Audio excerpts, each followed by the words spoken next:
Chimène, mais combien je peux épargner avec un salaire de 100 000 francs CFA, avec un salaire de 1 000 euros, de 1 500 euros? Voilà une question qui revient très souvent et aujourd'hui, je me propose de te donner la réponse à cette question dans cette vidéo. Donc, reste jusqu'à la fin pour ne rien louper de la stratégie à mettre en place. On se dit à tout de suite.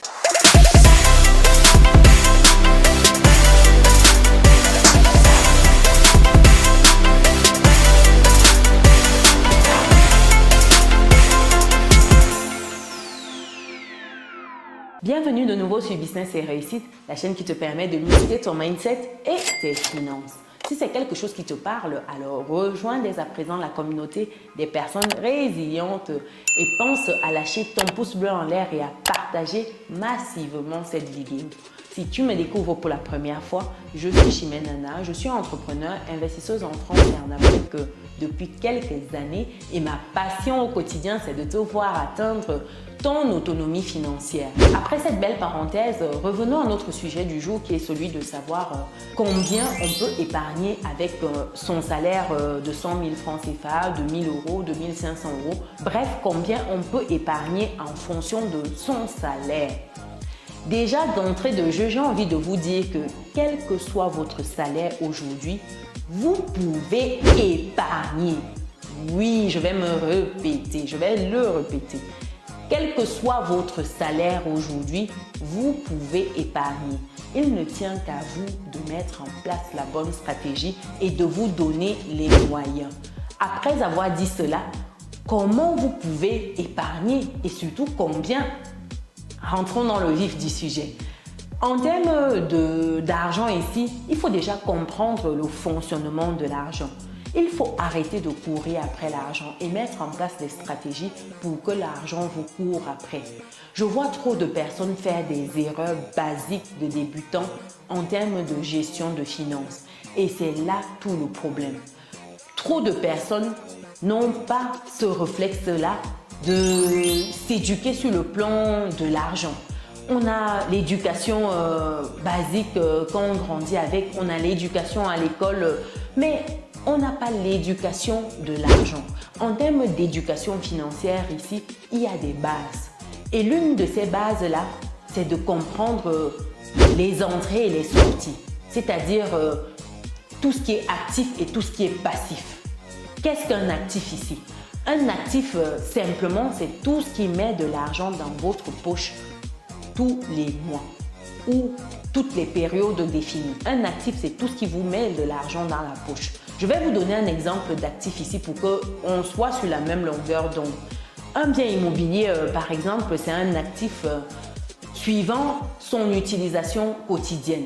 Si vous achetez par exemple un logement que vous mettez en location et tous les mois vous avez un loyer qui vous est versé, loyer qui est bien sûr strictement supérieur à vos mensualités de prêt, voilà un actif que vous avez. Parce que tous les mois, vous avez par exemple 1 500 euros qui tombent en termes de loyer avec une stratégie de colocation. Vous avez votre mensualité de prêt de 500 euros que vous remboursez. Il vous reste 1 000 euros. Si on dégage tout ce qui est autres charges annexes dont je ne vais pas rentrer dans le détail ici, on peut se retrouver à avoir 800 euros net dans sa poche. Donc voilà typiquement un actif. En termes de passif ici, c'est tout ce qui retire de l'argent dans votre poche au quotidien. Je vous prends l'exemple d'une voiture. Une voiture, vous achetez, au quotidien, vous devez l'entretenir, vous devez mettre de l'essence, vous devez assurer, etc. Voilà typiquement un passif parce que tous les mois, ça sort de l'argent de votre poche. Une voiture ici peut être également un actif. Attention, si vous avez votre véhicule, vous finissez de l'acheter, vous mettez ce véhicule en location, vous récoltez les recettes, voilà un véhicule qui passe d'un actif à un passif. Donc ici, il faut comprendre la notion d'actif et de passif. Une fois que vous comprenez ces notions d'actif et de passif, vous êtes prêt pour l'étape d'après. Ici, votre actif déjà, c'est votre travail. Ça met de l'argent dans votre poche contre votre temps que vous donnez. Ici, les passifs, c'est toutes vos dépenses. Donc, quand vous avez votre salaire de 100 000 francs CFA, les questions que vous devez vous poser, c'est quels sont mes pôles de dépenses? Quelles sont mes charges fixes et mes charges variables? vous devez vous poser ici et définir tout ce qui est charge dans votre vie au quotidien.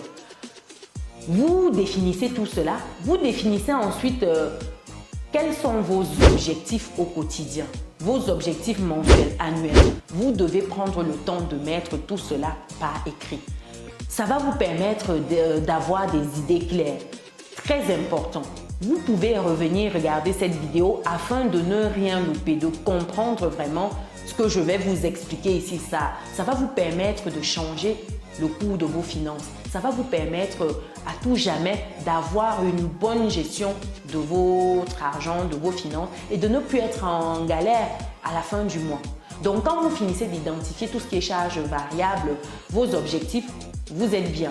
Ensuite, ici, vous devez prendre le temps de faire un budget. Un budget. Aussi simplement que cela, un budget. Pas besoin de grandes règles ici, quelque chose de basique. Vous connaissez quelles sont vos charges, vous connaissez quelles sont vos dépenses quotidiennes. Vous devez allouer en fait un certain montant à toutes ces dépenses quotidiennes-là, afin que à la fin de cet exercice, vous vous retrouviez avec un minimum qui reste. Et pour que vous vous retrouviez avec ce minimum-là, dans vos charges, vous devez avoir une charge épargne. Donc, quel que soit votre revenu, une de vos charges, ça doit être l'épargne. Prenez le temps de ventiler en fait vos différentes charges lorsque vous êtes en train de faire votre budget. Je m'explique. Vous avez vos 100 000 francs CFA, vous décidez de faire votre budget, vous allouez par exemple 10% aux assurances, vous allouez 30% à votre loyer. Très important ici, votre loyer, s'il est au-delà de 30% de vos revenus, il faut déménager. Ça montre que vous n'avez pas un loyer qui est à la hauteur de ce que vous gagnez. Vous vivez au-dessus de vos moyens. Déménagez. Parce que si vous gagnez 100 000 francs CFA ici et que vous avez un loyer de 60 000 francs CFA, il y a un problème.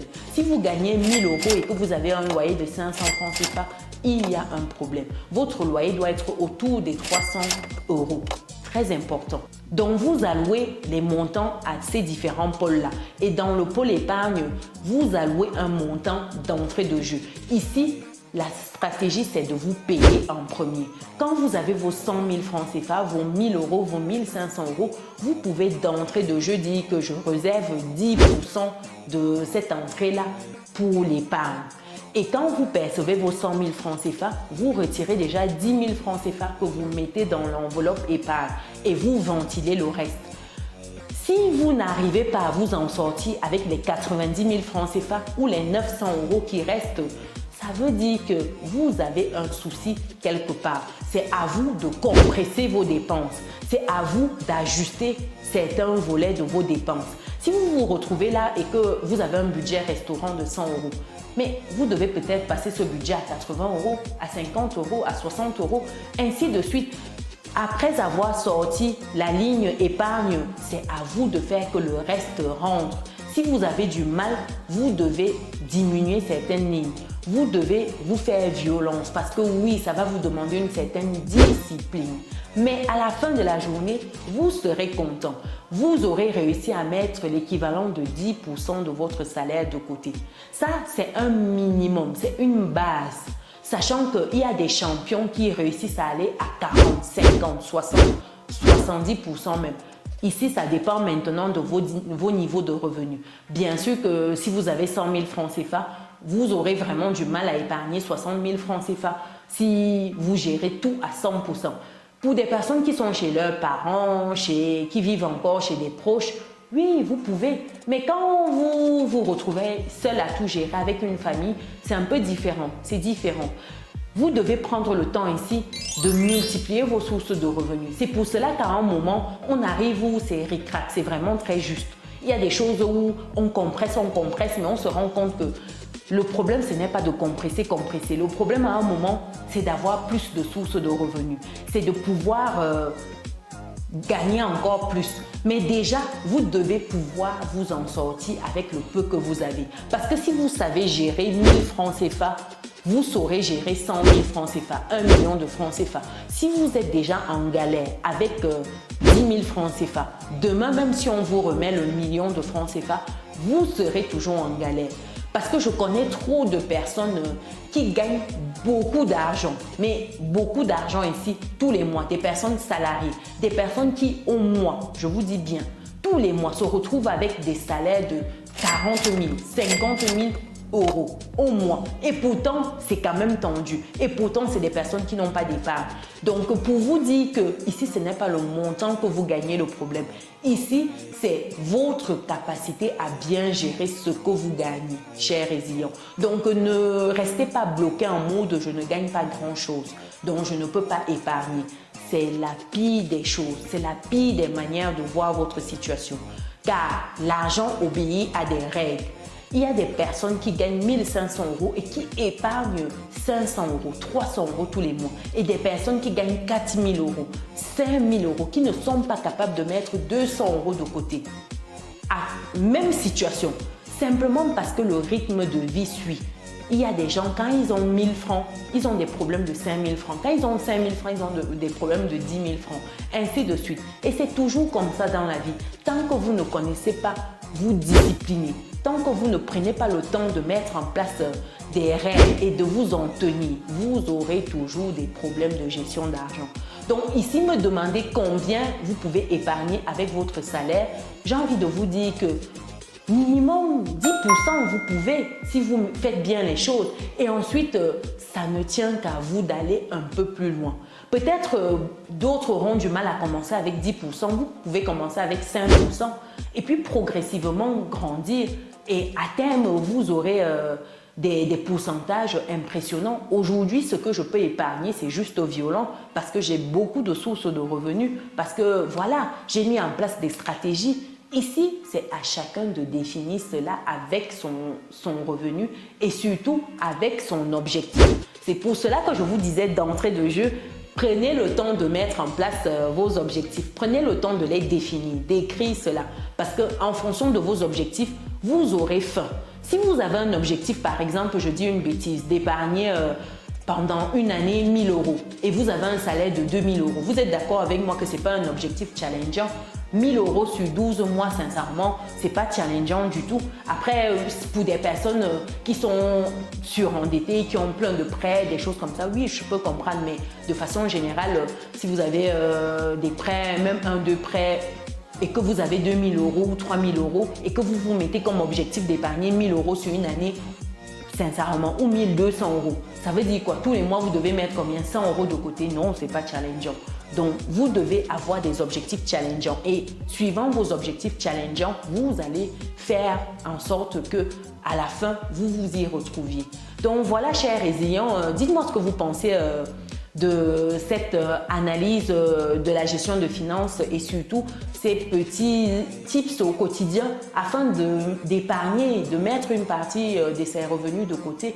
Est-ce que vous avez d'autres stratégies afin de pouvoir épargner tous les mois? Mettez-le dans les commentaires. Pour d'autres personnes qui ne sont pas encore dans notre belle communauté de personnes résilientes, c'est le moment de cliquer sur le bouton qui s'affiche, d'activer la cloche de notification et de partager massivement cette vidéo.